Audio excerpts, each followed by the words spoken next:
បងប្អូនតាមមួយថ្ងៃយើងគួរតែប្រើប្រាស់ sunscreen ប្រហែលដង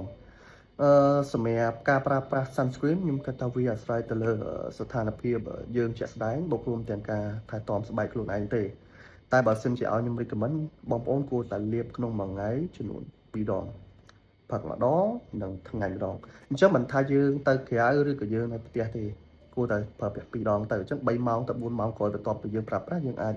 remove makeup យើងលាបវាម្ដងទៀតទៅព្រោះអី sunscreen វាអាចការពារយើងត្រឹមតែ3ទៅ4ម៉ោងទេហ្នឹងហើយសម្រាប់ sunscreen មកបងប្អូនខ្ញុំសូមណែនាំបងប្អូនបើសិនជាយើងជ្រើសរើស sunscreen បងប្អូនគួរតែរើសប្រភេទណាដែលគេដាក់ SPF ណា50បូកឡើងទៅគឺវាល្អ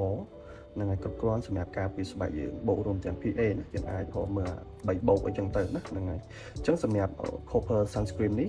ជាផលិតផល the best មួយយើងលក់នៅក្នុង clinic ហ្នឹងហើយអញ្ចឹងគឺវាជួយការពារកម្ដៅថ្ងៃមិនថា UVA ឬក៏ UVB បានគ្រប់គ្រាន់ណាហ្នឹង